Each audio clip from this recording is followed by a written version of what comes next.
I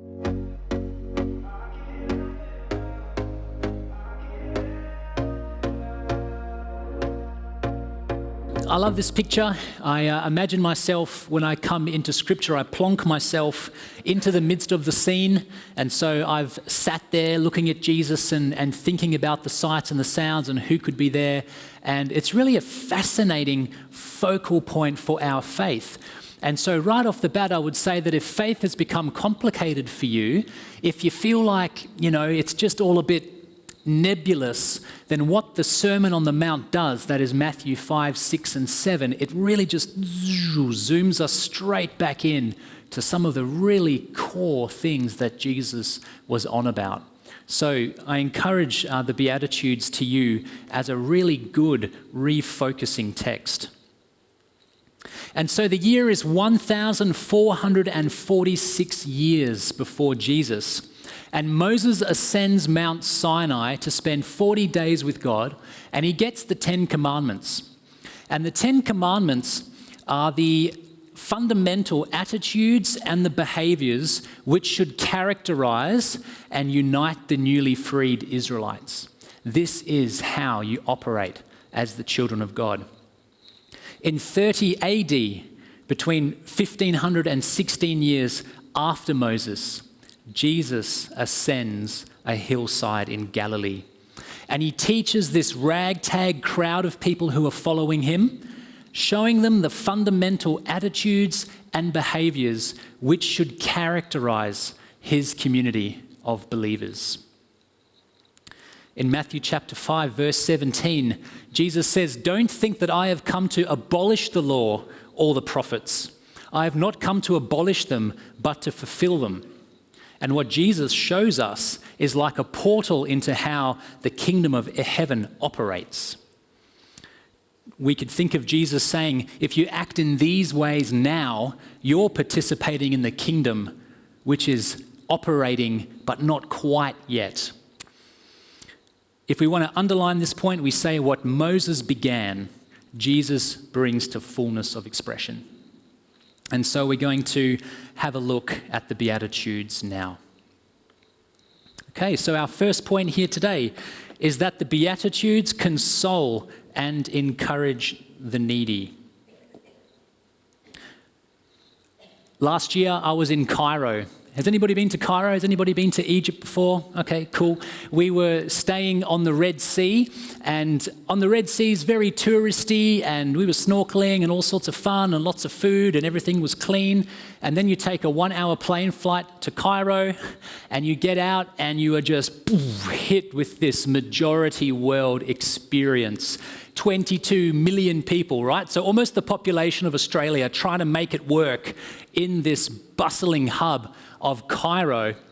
And it was really quite astonishing. I hadn't been in a majority world setting for quite some time. Building rubble everywhere. I think this is left over from chaos and wars of the Arab Spring. Dogs and cats running around everywhere, litter everywhere, sights and sounds and smells that take you aback. And I just thought, wow, Lord. It was confronting. It was confronting, especially as we sit here today as the top few percentile in the world of wealth and of cleanliness. It gave me a culture shock. And I use that illustration today because I think that we would find Jesus' original hearers, the Jews, who were oppressed by the Romans in first century Palestine, potentially in a similar kind of scenario. They're not able to finish the projects that they're starting. Projects that they have done are being destroyed or knocked down because the Roman Empire is coming through and doing their thing. They're poor, they're hungry, they're in various degrees of getting by. Heavily taxed, beaten down, identity shamed, on and on it goes. And I think they would have thought to themselves, we're God's people. Surely it should look different to this. And so they are hanging their hopes on this Messiah who is going to come and who is going to change things. The Beatitudes console, they encourage, and they promise eventual vindication because God takes them, these who are on the outside of the power structures, the forgotten, the rejected, and he brings them right into the very center, and he says to them, through you, my kingdom is going to be established on earth. And that is wonderful news to hear. Wonderful news. Let's read verse 3. Blessed are the poor in spirit, for theirs is the kingdom of heaven. Jesus is saying, if you think that you have got nothing financial to offer, if you've got nothing spiritual to offer God, but you come to him in a posture of need, you are welcome in my house. You are an inheritor of the kingdom of heaven. And it's actually the wealthy and the spiritually arrogant who they're going to have a problem with Jesus. Verse 4. Blessed are those who mourn, for they will be comforted. If you're a mess of grief, if you're not sure how you're even going to make it through the next hour, let alone the next few days in this new normal that you find yourself in, Jesus says, I will give you comfort. Come to me. Verse 5. Blessed are the meek, for they will inherit the earth. A way that we can interpret meek is an understanding of powerlessness. You're on the fringe. You have no way of helping yourself in your own situation, let alone the grander scheme of what your community is doing. You're not shaping anything. And Jesus says, if you follow me, you are actually the ones who are going to be the inheritors. You are going to be the ones with whom the power sits moving forward. It's quite a paradigm. And verse 6, blessed are those who hunger and thirst for righteousness, for they will be filled. People who hunger and thirst for righteousness have been unjustly treated. They want to see things change. They want to see that the unjust actions of others be held accountable. And Jesus says to them, your day in court is going to come. I am the just judge. The comeuppance of your persecutors will arrive. Blessed are those who hunger and thirst for righteousness. You will be filled. Put your trust in me. So the theme of being needy as being linked to victorious comes in the New Testament. So we can have a look at 2 Corinthians 12, verses 9 to 11, where Paul, commenting on his own relationship with Christ and the thorn in his flesh, God says to him, my grace is sufficient for you. My power is made perfect in weakness. This is terrific news for those group of people sitting there in front of Jesus. It's terrific news for places like Cairo. It's terrific news for us. As I imagine myself sitting in that context, I see this group of people standing at the back, at the feet of, they're not in the main throng. In fact, they're away from the sort of the stinky ones and the needy ones. And they're a bit, they've got the fine clothes on and they're thinking, why do I need this guy? I get the best seats when I go to the banquets and the synagogues and people pay me respect. I have wealth. What would I need Jesus for? And I wonder if the penny is going to drop for them. Maybe I'm not a part of this kingdom that God is ushering in that I thought I was. So, of these two groups, the needy masses who are at the feet of Jesus, recognizing their need for him, a part of his kingdom, or those who are well-fed and wealthy and do not see the need for Jesus, where would you sit today? My encouragement is that if we are too self-sufficient, if we're independent, if we're all right, thanks mate, and we don't need a deep union with God and his power, that we could be in trouble because we need to throw ourselves on Christ to be a part of his kingdom is what we are seeing here. So my encouragement today is let's re-acknowledge our need for Jesus. So the Beatitudes console the needy. Another thing that the Beatitudes do is encourage godly behavior. And so I'm married to a German woman and we have 2 kids. And last year we went on a trip to Germany, which is a very long way. So it's about 7 hours to Kuala Lumpur and then 13 hours. And we're the people who get on the plane who've got a 1-year-old and a 4-year-old. And the people who are sitting around us are, oh, man, we've got the dud seats, right? So anyway, I plan ahead, and so I booked the bulkhead seats, which is where you've got a bit of extra legroom at the front of the aisle, and we get the priority seating, you know, when you're boarding the plane. So we walk in, and it's just this explosion of books and toys, just, like we're in, right? We're bunked down in the 3 seats. So my son, and then my wife with our little daughter Liesel, and then me. And then a lady comes up and she says, "I think that little boy's sitting in my seat." And sure enough, we check the tickets. And what has happened is she's got that seat, we've got these 2 seats, and I'm across the aisle over here. So we have a little problem. And so this lady, recognizing that this could be a problem for us, showed a great deal of mercy to us. And she said, "You know what? I'm going to give up extra leg room for 13 hours. You take that section and I'm going to be over here." And my wife and I were, "Are you a living saint? Thank you, Lord." Wouldn't surprise me if she was a Christian. I'm so grateful for her mercy in that situation. And a hot tip, parents, if you're going to travel, take a big, jumbo size packet of earplugs, because when your children do start to chirp, you can bribe people with an earplug. Just, "Would you like an earplug?" So thankfully we made it through that, but I was just really thankful for this lady's mercy. In verse 7, Jesus says, "Blessed are the merciful, they will be shown mercy."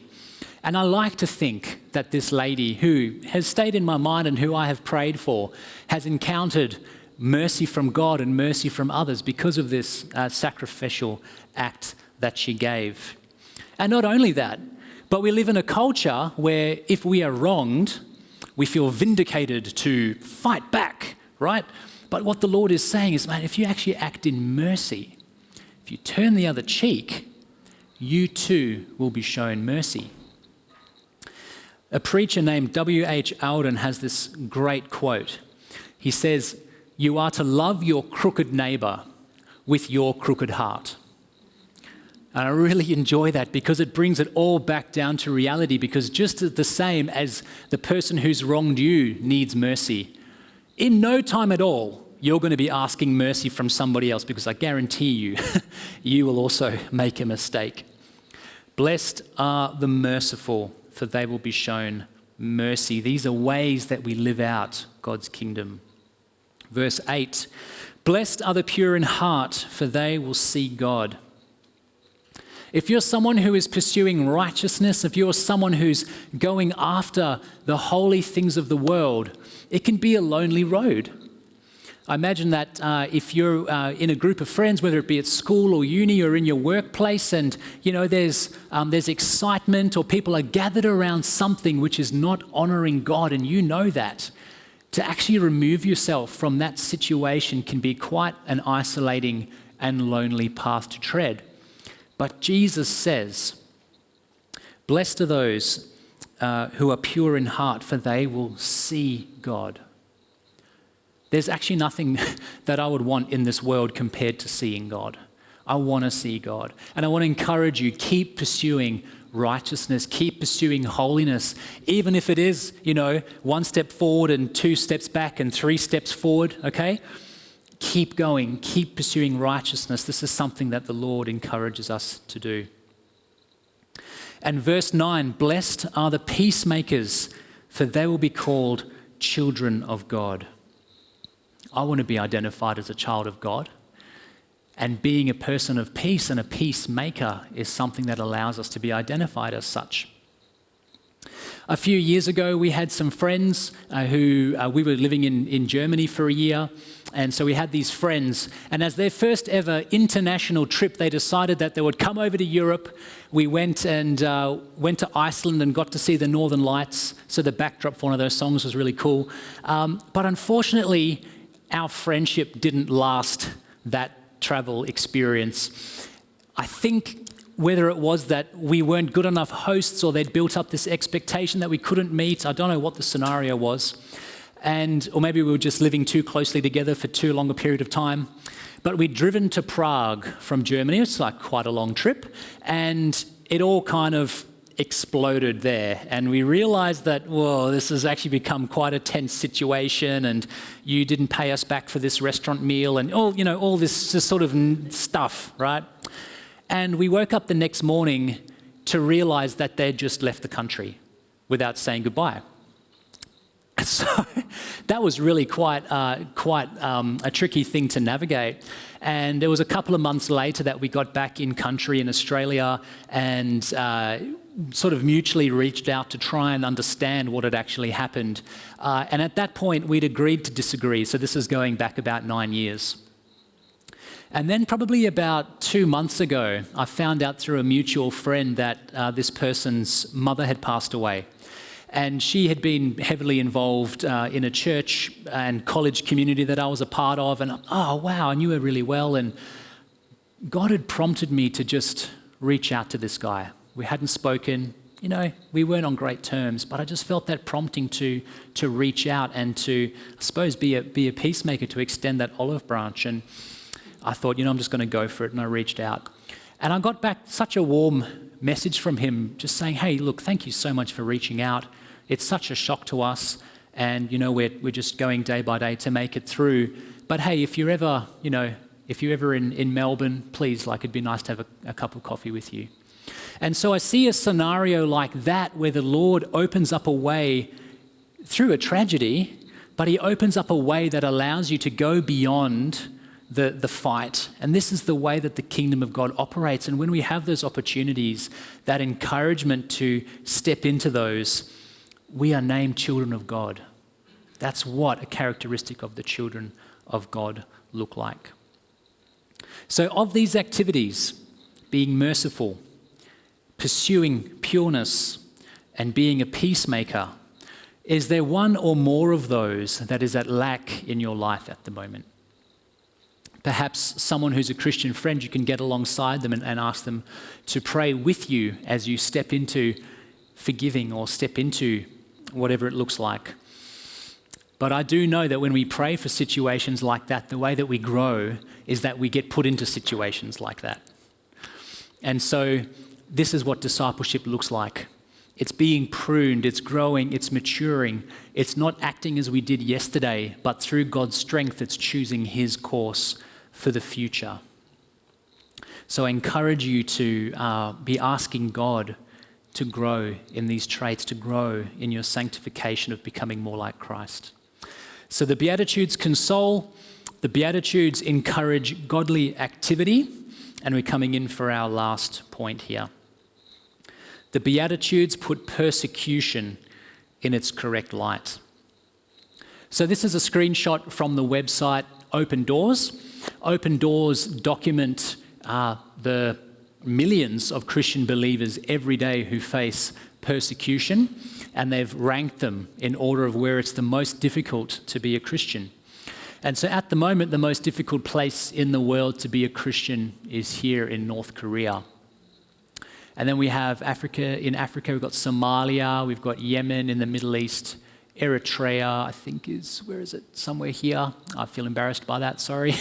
And Libya up here. But really look at this window of persecution that is happening here. And something interesting linked to persecution that we're seeing is just this rapid expanse and really explosion of the growth of the church. There is something about our faith costing us something that means that our faith develops, and it means that the church grows. And for some of these people who are persecuted, it's just being excluded from access to the local village well. So they have to go at a different hour of the day. It could be that other people jump the queue for food and for healthcare because of their faith in Jesus. It could be that their family rejects them because they're turning from another faith to follow Jesus. And of course, it could also be physical violence and to the point of death.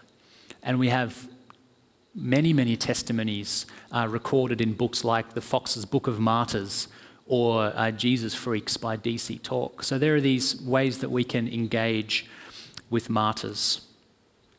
Verses 10 to 12 say this: "Blessed are you when people insult you and falsely say all kinds of evil against you. Rejoice and be glad, because great is your reward in heaven. For in the same way they persecuted the prophets who were before you." And so what Jesus is saying to his first hearers and to us is that following him has a cost. It's going to make you stand out. But blessed are you when people persecute you. They've identified something about your life that doesn't fit with this narrative, and it's rubbing against them, and it's making them contemplate their life, and they feel like they need to lash out. I want to ask, when was the last time that you noticed a cost for following Jesus? If it's never or very seldom, we need to ask ourselves if there are enough steps of faith that are happening in our lives, steps of faith that share about the hope that you found, that perhaps share your testimony, or perhaps ways that you advocate for people when you see an injustice taking place. I had a situation a couple of years ago where I was on a bus, and a lady hopped on the bus whose motorbike had broken down. I think that she'd run out of petrol or something like that had happened. And she got on the bus and was telling the bus driver the story. And there was an older man and a younger man, not related, who began to start to ridicule this lady for her lack of being able to operate this, right? And I felt something rise up in me that thought, man, that's not on. Man, how dare you do that? And I felt like I needed to say something, but in that moment you're saying to yourself, what sort of a fight am I getting myself into here? What are the ramifications going to be if I actually do step out and to do this? And so I said, hey guys, look, that's enough. That's not a way that we, speak to people, right? And the man, without looking at me, said, "Who was that?" Expecting, that I'd be intimidated. And I said, "Oh, look, it was me, mate." And I don't think you should do that. And so he whipped around and had a look. And I'm a teddy bear, really. And I'm surprised sometimes when I approach children, I'm like, "Hey, how you going?" They're like, "Whoa," because I just, I forget that I'm bald and bearded and, reasonably tall. And so this bloke sort of took a bit of a look at me, and I like to think that potentially there was an angel behind me or something that made him go, "Whoa, all right." So anyway, he kind of got off the bus mumbling sort of thing. Nothing further kind of came of it. And then we got to the station and I got off the bus, and the young man came up to me and he said, "Hey, I'm actually really grateful that you said something. I was kind of going with the flow. I felt bad by saying it, but thank you. Thank you for standing up and doing something." Now, I share that because it's an example of a moment where we can go one of two ways. We can choose to stand up for those who are being oppressed or not. And I must say that as an example, for every time that I do get the confidence to actually act on a spirit-led moment, there are several more that I don't. And that's just something that I come before the Lord and wrestle with. We won't get it right all the time, but if we're leaning in that kind of a direction, God can guide us, and we recognize that blessed are those who are persecuted because we bear that image of Christ. And so we're going to wrap up the sermon there. We come back to the Beatitudes and we come back to the Sermon on the Mount to really help streamline and focus our faith about key kingdom realities. We see that Beatitudes console the needy, they encourage our godly activity, and they help us to put persecution in its correct light.